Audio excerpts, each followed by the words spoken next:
मोटा मोटा हिसाब लगा रहा था, मेरा हिसाब कमज़ोर है थोड़ा, but as a child artist you started your career in 1968, 67, 68, 67, 68, I think 67 का एंड था। जिसका मतलब ये होगा कि माशाल्लाह आपका करियर 50 साल से यार। भाई ऐसा था, बीच में कुछ 5 साल का गैप आया था, बिकॉज़ पहले तो चाइल्ड स्टार थी मैं, 2 साल खूब परियां वरियां बनती थी, and I was a very leading kid. गाती भी थी, एक्टिंग भी करती थी, तो मैं तो यूँ थी, जो गई 20 रुपए का चेक लाई, कभी 90 रुपीज़ का लेके आ गई। मेरे पास मतलब पैसों के लिए तो नहीं जाती थी, लेकिन बड़ा एक मेरी अचीवमेंट थी। और फिर मैं one of the very prominent kids थी, तो मुझे 2 साल बाद फिर मेरी दादी दादा ने कहा बस घर बैठो। तो माय फादर न्यू कि हम लोग को सबको म्यूज़िक का बड़ा शौक है, तो उन्होंने कहा चलो तुम, मेरे माँ बाप अपसेट हो रहे तो तुम टीवी पे ना जाओ, तुम रेडियो पे गा लिया करो। मैं रेडियो में चुपके चुपके घुस जाती थी। तो वो 5 साल में नज़र तो नहीं आई, but I was doing something आपकी छोटा। आवाज़ तो गूंजती रही ना। हाँ, पता नहीं कितनी गूंजी जो भी है, लेकिन मैं तो अपना चस्का ले रही थी ना। रेडियो पे क्या मिलता था, ना कोई मशहूरी ना पैसे, लेकिन अपने दिल के अंदर जो था ना कि गाना है, गाना है, गाना है। फिर जो मैंने 76 में शुरू किया, कलियां में हैगा सरगम शो था, या बड़ा फारूक कैसर साहब के साथ, पपेट्स का शो था। उसमें मैं बेसिकली गाती थी पहले, और साथ में पपेट्स भी जी। चलाती। तो वो उस वक्त से अगर अब तक आप काउंट करें, that's almost 45 years. Even in 50-50 आपका सिंगिंग बिट आपका ज्यादा हाँ था, हाँ, बिकॉज इट वाज शुरू में। 50% म्यूजिक एंड 50% स्किट्स हाँ एंड परफॉर्मेंसेस। हाँ।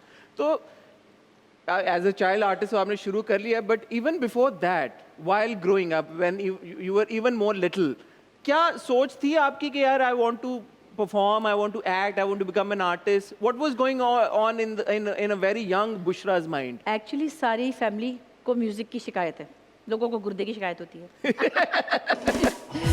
और हमारे फैमिली में लिटरेचर, म्यूज़िक Yeah.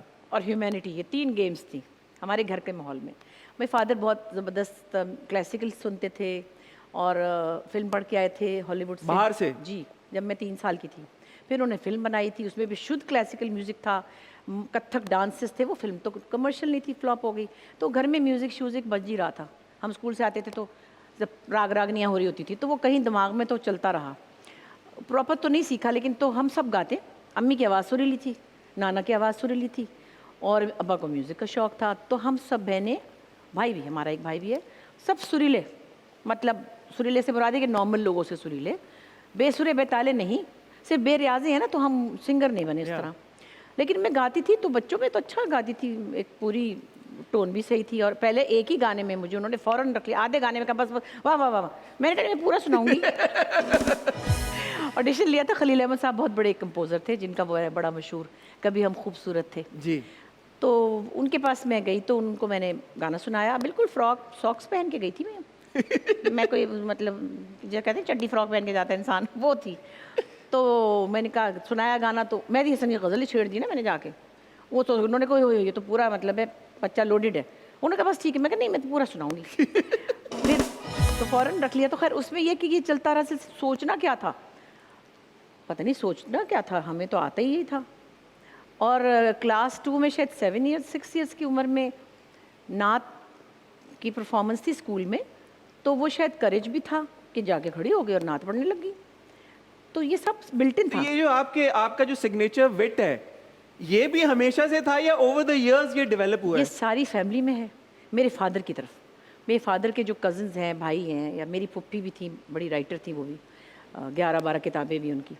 आप उनके पास बैठ जाओ कि पेट में दर्द हो, अब तो चली गई दुनिया से। लेकिन मेरी ददियाल वाले जो थे ना, वो बड़े ही मज़ाहिया थे, जिसे कहते हैं मज़ाकिया थे।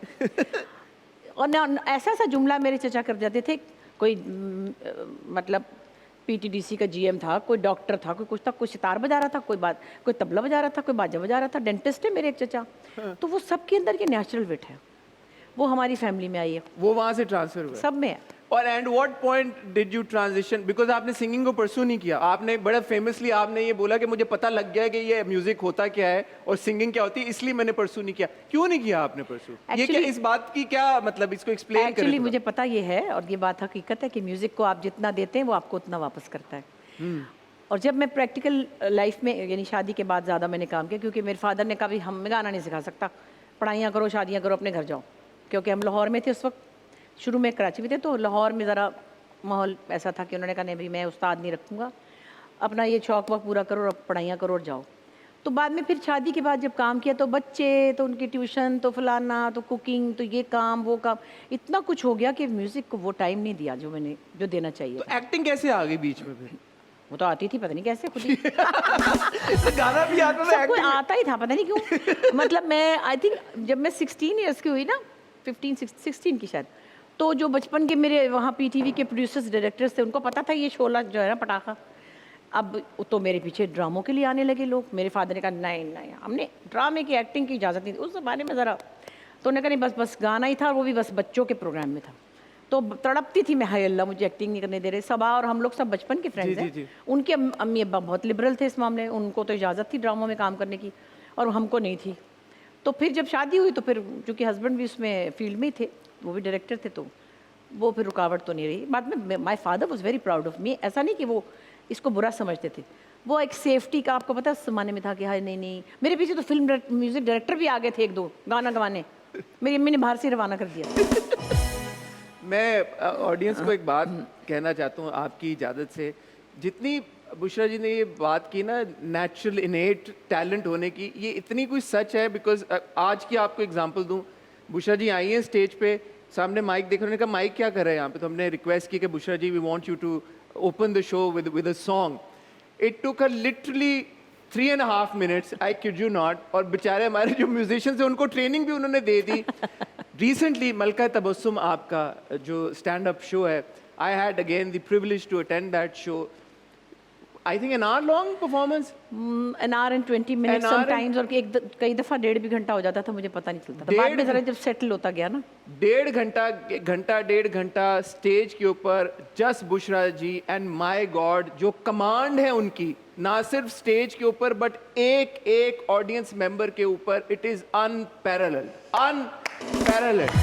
सो ये वाकई में जो मैं सवाल इसीलिए पूछे बिकॉज मुझे कभी कभी यकीन ही नहीं आता कि बुशरा जी जो काम कर जाती हैं वो कैसे कर जाती हैं।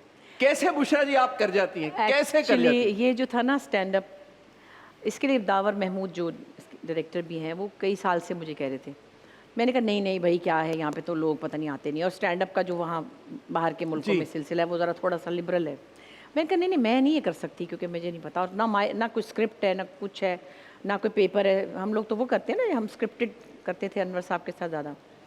बहुत मुश्किल से खैर फिर उसने मुझे एक बात जो कही जिस पर मैं राज़ी हुई, कि उसने कहा ये आपके सिवा कोई नहीं कर सकता।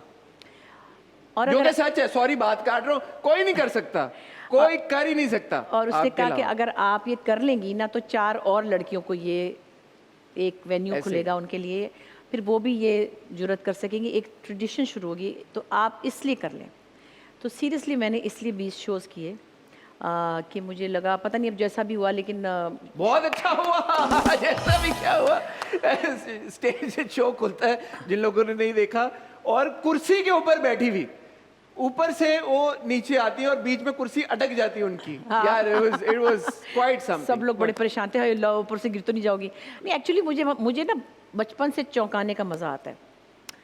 I enjoy shocking people with my different things. तो जैसे पैरोडीज़ की थी, उसके बाद फिर मैंने वो कुछ अर्सा नहीं की। फिर किसी ने मुझे कहा, तो मैंने कहा अच्छा, I want to just mimic a new trend that was at that time 92 में रैप सिंगिंग आई थी, Yeah. And I made a whole album as a boy. मैंने लड़के की आवाज़ में गाया था इट्स माई लाइफ पे, और लिखी भी पूरी थी, और लड़का बन के सारा। तो मुझे ज़रा डिफरेंट चीज़ें करने का मज़ा आता एंड है। Please correct me if I am wrong, mimicking पूरे साउथ एशिया में उस वक्त इतनी नहीं होती थी। You were probably the first person जिन्होंने मिमिकिंग शुरू की। यार क्या तालियां क्यों नहीं बजा रहे हो तुम लोग? हर बात पे आज तो तालियां बजनी चाहिए भाई। Without knowing that this is a craft, and I actually, अब कोई ट्रेनिंग तो है नहीं, ना किसी एकेडमी में गए, ना किसी स्कूल में गए, ऐसे उठ के। और फिर अच्छी बात ये थी कि इतनी कोई फ्रेंडली एनवायरनमेंट थी पाकिस्तान टेलीविज़न की, कि जो वहाँ पे लोग थे क्रिएटिव लोग, वो देख लेते थे कि ये जो है ना पटाखा, इसमें पता नहीं क्या क्या है। तो वो मुझे मना के समझा के कि कर लो। मैं कहती थी नहीं नहीं, मैं गा दूंगी, मैं सलमा आगा जैसी तो नहीं लगती, वो तो गोरी सी हैं, उनकी आंखें भी हेज़ल है, सो मैं वो इस तरह नहीं कर सकती। तो वो मना के अनवर साहब ने, सब ने तो खैर करा तो लिया। तो वो भी एक डिफरेंट सा काम हो गया, जो फिर बाद में तो सब लोग करते हैं, बहुत से लोग करते हैं, लेकिन हमारे यहाँ नहीं करते। बट एक सवाल जो मेरे जहन में आ रहा है, माशाल्लाह over 50 years of experience you've given this to this industry, what keeps you going even now? Because माशाल्लाह even right now your energy, it's I'm feeding off it. तो ये क्या है, 50 साल दे दिया, आप बोर नहीं हुई, आप थकी नहीं, आपने ये नहीं बोला भाई बस? नहीं एक्चुअली सबसे पहले तो अल्लाह का शुक्र है कि चल रहे हैं, लेकिन अगर आप, मुझे लगता है शायद ये जो वेरिएशन काम की है ना, जैसे मेरे माइंड में अभी 2 नई चीज़ें और हैं कि मैंने वो करनी है, बस अभी मैं पहले नहीं बताऊंगी। It's going to be a good big surprise for all of Again you you'll shock everyone. इंशाल्लाह, और बड़ा मज़े की चीज़ करने वाली हूँ। फिर मेरा दिल चाहता है, जैसे लिखा नहीं है 2-3 साल से, तो फिर लिखने का भी 2-3 साल बाद एक होता है कि अच्छा अब सीरियस लिख रही हूँ। फिर शायद मैं स्टेज का भी कुछ एक कॉमिक चीज़ दावर के लिए लिख रही हूँ। So I keep changing my stuff. So और 2 गाने भी मैंने बनाने हैं, वो भी उनका साउंड ट्रैक बन रहा है। तो मुझे डिफरेंट काम में ना अपने आप से बोरियत नहीं होती, फिर उसकी एक्साइटमेंट होती है, उसके बारे में सोच रही होती। अब मैं जा रही हूँ 2 महीने के लिए बाहर, तो बच्चों के घर जाऊँगी, फिर मैं इंडिस हॉस्पिटल के फंड रेजर्स करती जी। हूँ, तो वहाँ पे कोई 8-10 इवेंट्स होंगे, तो दैट्स अनदर थिंग कि मैं लाइव शोज़ में होंगी। सो अगर आप एक सा ही काम करते रहें, जो भी काम है, ये बात नहीं कि वो कोई बहुत बुरी बात है, लोग पूरी ज़िंदगी पेंट करते हैं और क्या क्या खूबसूरत एक से एक चीज़ बनाते हैं, लिखते रहते हैं। मैं शायद समझती हूँ मुझे कोई काम सही से आता नहीं, इसलिए मैं सब कुछ ट्राई करती रहती ये तो ज्यादती कर रही हैं आप ये बात कह के। हूँ।